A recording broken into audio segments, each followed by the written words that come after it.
Hey there, everyone. This is What's Your Deal, and this is my episode 7 commentary.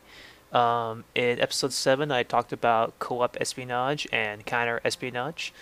This is the last episode of season 1, as I call it. It was just supposed to be like a beginner's spy guide to basically every topic that you need to understand as a spy. And with the addendums, I kind of went into much more detail, really more advanced stuff for people who've already watched season 1 and want to learn more. Like, just really want to up their game. With the opening, I really just want to kind of have a montage because the music for this was just so interesting, and it had this right feel to it where I felt like doing a sort of montage with it would be really, really, enjoyable to watch. So I just basically kind of like showed all these different clips in a third person perspective. Just really crazy, dramatic kind of feel to it. I think it turned out really good, especially this like whole like this clip right here on this particular map. I thought was really well done. This not so much fun. The last bit's kind of hard to make out, but basically I do a ambassador headshot on the demo right here. You can kind of hear the crit, but I think this is probably one of my favorite clips, and this is actually in my TF2 Espionage highlights. That was like probably the only frag vid I ever did for Spy before I started playing at UGC. And the reason for that is because frag vids, people didn't really like them. And then I kind of realized that what people like to see is this stuff like in like, serious, it's like serious play, like scrims and matches. And they want to see that's like really entertaining to watch, not just, key picks or something like that. Unless you make like a really kind of a dramatic, fast-paced, basically kind of air-laying clips into each other. So like you see like 3 picks per like second, basically, like a sort of a overlaying footage thing. It's really weird. And if you look closely, in this picture or in this clip right here, you can see me using the Detective War before it was made official. So yeah, all you motherfuckers who used the fedora, fuck y'all. I had Noir. Suck it's my dick. I'm kidding. But seriously though, I was really happy when the Noir was added because that was like my favorite spy hat. It just looks so good. And considering I was going for a sort of film noir feel with the TF2 Espionage episodes, it just fit perfectly with me. It just saying I have to have this hat. And people always keep asking me like what kind of unusual hat I would want to have. And I finally figured it out. Storm Noir. The Stormy Storm effect is like the cloud with the rain and everything in it. Why? Because film noir, man. Film noir, detective noir, it fits. But yeah, anyway, the about unusual hats. I'll talk about counter espionage here. And this is just pretty basic stuff. If you find a spy uncloaked, and you're uncloaked as well, just kill him. Like, just shoot him with your ambassador or your whatever you have, or try to, stab him before he kills anyone. It's pretty basic stuff. If you bump into a spy and you're both cloaked, just go about your business. Just don't even bother uncloaking.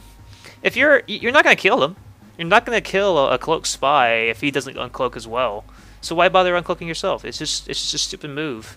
Just go about your business. Just call out where he is. Like here, I ran to the spy and I knew he was a spy, obviously, so I just stabbed him. And in this clip, I know that's a spy. That's an obvious enemy spy. And the timing for that, the 430 and the ding was just perfect. That was so obvious to me because like an enemy mech is coming at, or an ally mech is coming at me with an Uber saw. I wonder. And this is actually the exact reason why the Dead Ringer is balanced. Because I can literally predict exactly where he's going to go. Bam!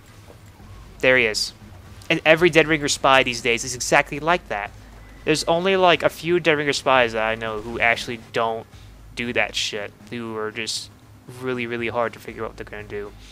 And they usually don't play on pubs as spy anyway. Pulse is one of them. Okay, I said corrected. Stabby Stabby does play Dead Ringer Spy on pubs, but he's an exception. He has incredibly high DM for a spy, so he's an exception. But most DR spies are pretty predictable. There's only a few of them that I can't really figure out what they're gonna do, and usually they're in E2, so it's understandable. I wouldn't invite them to E2 if I didn't think they were that good anyway. You gotta be a really good Dead Ringer spy to be in E2. And this stab was hilarious because at the time he had no idea what the fuck happened, and that's actually I didn't really cover understabs and the killing blow, and the reason for that is because I didn't really understand how to explain them at the time, and I couldn't really want to waste time getting footage for those. But I'll plan to cover those in Addendum 5 along with some other stuff. So, and I love this. Just the way me and people communicated to each other when we're trying to get our stabs, and the way it just kind of cuts to his point of view and everything. It's just a nice looking introduction to co-op espionage. And back in the day, co-op espionage wasn't really all that useful because you had to rely on another spy knowing the class as well as you do. But there's only a few spies that I know who really think the same way as I do. Not exactly like me, but they'll think in a similar way. Sabby's one of them, Noko, basically anyone who's in E2 and is American. Because UK players and Australian players and Brazilian players, and everyone from different nationalities play differently. So it's kind of hard to have that a similar mindset at the very least. I would say most of the E2 spies I could play with, and we always have the same kind of, we're always saying the same thing, like, I'm baiting this guy, I'm like, okay, I'll stab him. Or I'll bait someone, they're like, alright, Watts, I got him. It's very rare where we don't really think the same thing. We usually have pretty good comms, and we communicate what we're going to do pretty well. So, it depends on who you play with. If you're going to play co-op espionage, do it with your friends. Do it with people that you know, who know how you play spy and know what you're going to do, how you think. Like, I always did want to kind of make a co-op espionage frag video with, like, the various members of E2. Did, like, a kind of compilation of us. But I wasn't really sure how to do it. It's something to think about, though. This is actually a really good example, because the other spy set the sentry gun, and I just run in and get the point. So it was really good synchronization there. And that's basically all you need to do is just baiting and synchronizing. Like you both stab someone at the exact same time, or you stab a sentry while the other person stabs. And you just really kind of want to cooperate with each other. They'll always go for that one spy, but they really can't handle two spies at the same time, usually. It's pretty hilarious, actually, once you get it working right. And now I really want to do some co-op espionage with RJ, or Tobias, or Noko, or anyone of the two that I talk to regularly. I would love to do co-op espionage with Rarspoon. Hell, I'd love to do co-op Pyro with Rarspoon. That'd be funny as hell. We both would just reflect rockets all day. And watch the other team get really mad. It's hilarious. Admittedly, though, I suck at Pyro in comparison to Rarspoon. But Rarspoon plays Pyro. So naturally, by default, he sucks. And Rarspoon, if you're watching this, I'm kidding. I'm kidding. This was actually a really good clip, too. Because I, like, finished off the job for Smoke. But I get killed here by the Demoman. This is before I knew how to do Matador corner stabs. Smoke just finishes up the job for me. Stabs. And it's just a real... I really was happy with how I managed to cover co-op espionage, because even though I don't really do it that much, and even though I really don't see it as always a viable strategy unless you're playing with someone who knows how you spy and knows what you're going to do or how you think, then it usually doesn't work. But if you're playing with the right people, it does do a lot of good, and it can be really effective. And I'm actually kind of surprised that 6 players haven't actually run 2 spies before. Like they haven't run like a 2 spy rush and just have like 1 spy go in and then the other spy just follow in afterward with the try to get a kill or 2. I'm really kind of surprised I haven't run that strategy before ever. I would love to see that done in like a pubs versus communities versus pros game. Like have YZ50 and TLR both run spy and they just manage to get like a bunch of change steps. It seems silly, but I would really like to see it. It'd be pretty crazy, I think. It's actually one of the reasons why I really do want to have like a 6's team with E2 members, because that way we can run co-op espionage strategies, which are fun. Like if we have like if the enemy team is turtling on the last point of a Badlands, for example, we can just both run spy and just do some crazy shit. I knew Uber Noob was there too. Oh god, Uber Noob. I just didn't know where he was. I remember back in the day, we played on decent team players, and Uber Noob got like so much praise for being a good spy, and yet me, Smoke, and Shower, or just, yeah, y'all suck. Uber Noob is way better than you guys. Oof. He never talks. He never uses his mic. He's never used his mic once, and he gets like more praise than we do for playing spy. And I remember this part too. It was basically just kind of like last minute, you know, advice. And I don't know how many times I've talked about this. Use distractions to your advantage. I cannot believe how many times I've talked about this. And I still see people who don't take advantage of it. They don't like look at what's in front of them. I don't like look at the opportunities of picks that they could have.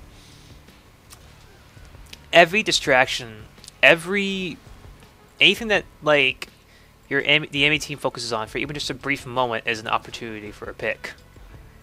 It doesn't matter how big or how small it may be. It could be a fucking porn spray on the wall, and you can use that for a pick. So, just learn how to be in the right position for those kind of things, because that's usually what you want to be doing as a spy. You want to always have good positioning. You can get, if you're in the right place at the right time, you can always get the right pick. And you can't do that with Dead Rigger, by the way. That's one of the reasons why Dead Rigger isn't usually run in high level play, because you can't always be in the right spot for a pick. It's too obvious. But Cloak and Dagger, you can always be right there to get a pick when you need it.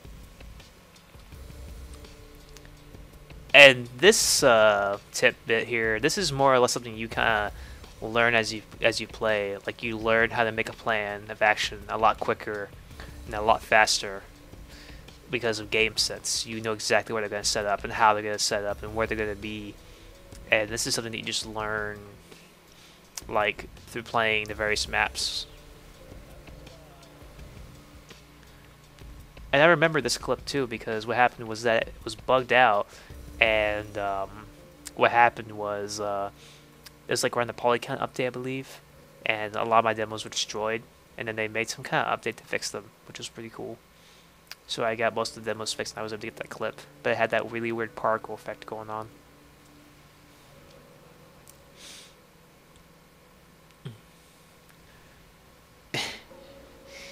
Yeah, if you miss a scout stab, you better run, because scouts will shoot you in the booty every time. And yes, I do play Pyro. You motherfuckers don't think I don't play Pyro. I do play Pyro. I do play Soldier. And I actually do want to, like... I'm trying to avoid playing Spy on pubs, because I don't really want to have pub habits getting into my Highlander habits or my Sixes habits. So I'm trying to learn Pyro and Soldier on the side for fun. And that just kind of shows how ridiculous the Degreaser is. Just that little clip with the Extinguisher Degreaser combo. But you won't get away with that in the Highlander match anyway, so it doesn't really matter. Cheshire Cat, man. He's another spy that doesn't get a lot of respect. Smoke doesn't get a lot of respect, and Cheshire Cat doesn't get a lot of respect. And they're both great spies. They just don't play it as much as they used to. Cheshire doesn't have any time anymore, though. He's, from what I understand, he's in his 4-year college in his university, so he's just busy with college all the time. but he was a really good spy. He was really inspiring for me too, because he told me, I would tell him like, I don't know what to do here, man. How do I get through this like sentry nest? And he's just like, there's always a way, man. There's always a way. So, him and Smoke were very, very inspiring, and they're like off the opposite ends of the spectrum. Shower is very, encouraging, where Smoke was just like, "You suck, Watts. Stop, just uninstall the game now."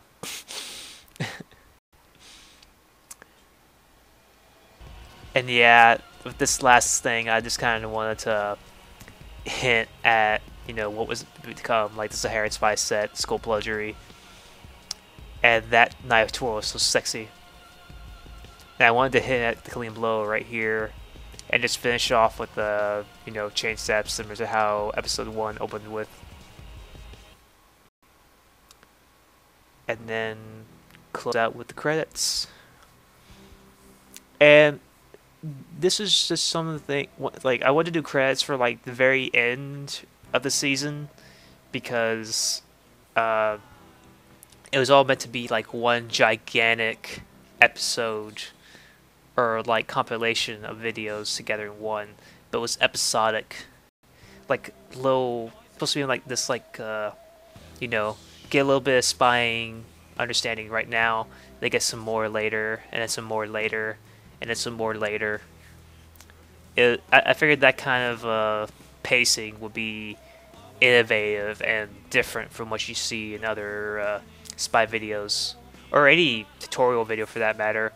Most tutorial videos don't really cover as much stuff in as much depth as I do, because they had to do it all in one video. But with episodic stuff, you can cover a lot more and space it out and have more time to kind of go into really in-depth into each different category. So that's one of the reasons why I decided to go with episodic stuff. And yeah, this credit roll here is just so silly, but it's cool as hell, I think.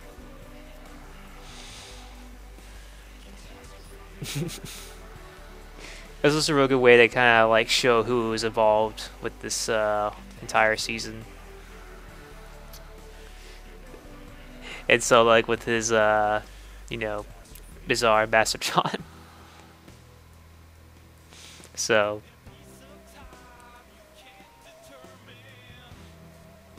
and if you notice, this last song that you hear in this season is the only song with vocals. And I did that intentionally because I wanted the last episode to have a credits sequence with the only song that had vocals. It was sort of it just added a lot to the atmosphere of how everything was supposed to be. So, and yeah, Magnetro's Pyro Guide and Panda Poop's Soldier Tutorial were huge inspirations for me when I did this. So, massive props to them. And they still continue to inspire me to this day. And yeah, I was too deeply in love at the time. I'm good friends with her still, though. And I'll keep an eye on her. And I'll be there when she needs me. But anyway, that's the end of episode 7. Thanks for watching. Thanks for listening. And I hope you guys enjoyed this commentary of mine. And there's much more to come in the future. Stay tuned.